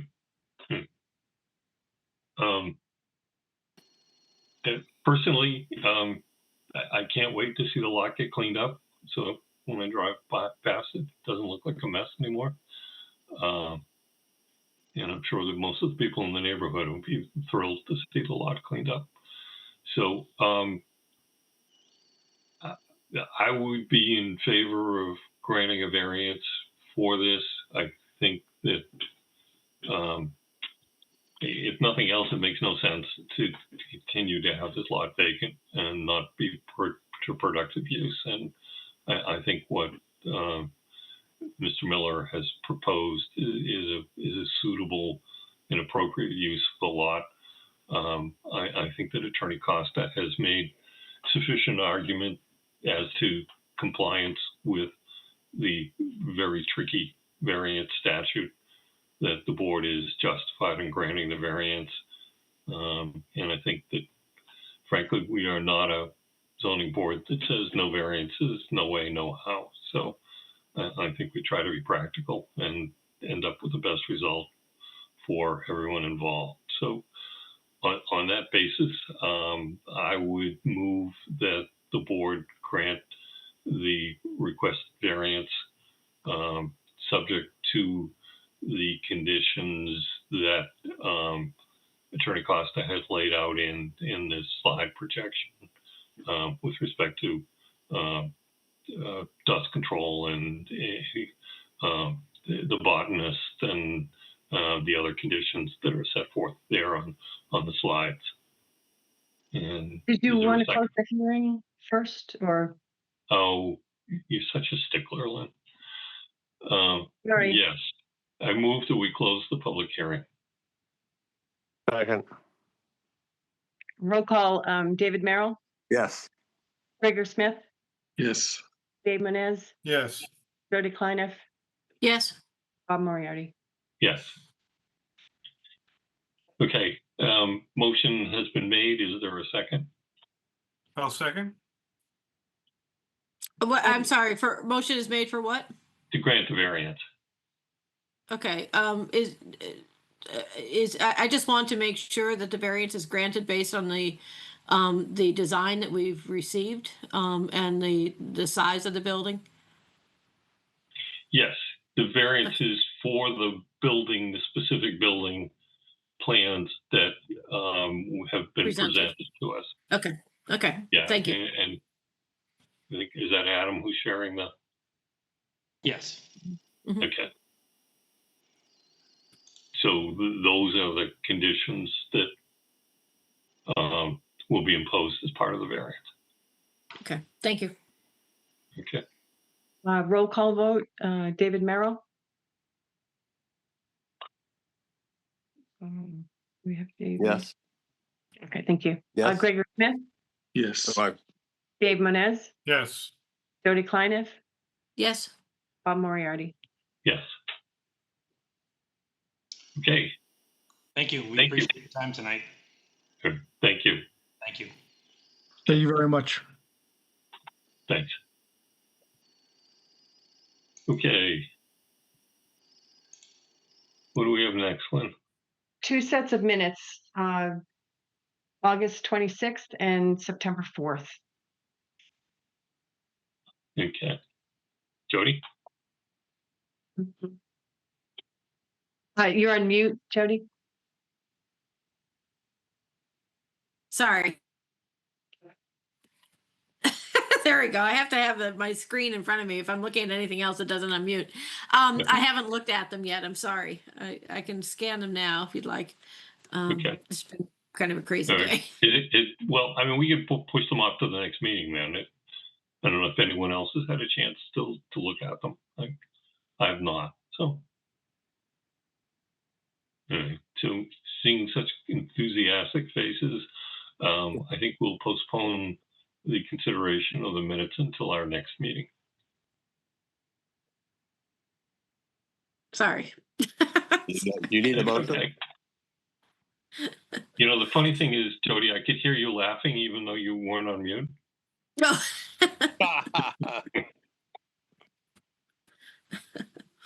So, all right. So the other thing we did, nobody else. Can you bump cable TV off, Lynn? I can. Play this timetable. Remove. Do you want to adjourn or are you not yet? Yeah, why don't we can adjourn? Okay. Motion to adjourn. Yeah. Second. Dave. Okay. Roll call. David Merrill, Yes. Gregor Smith, Yes. Dave Moniz, Yes. Jody Kleiniff, Yes. and Bob Moriarty. Yes.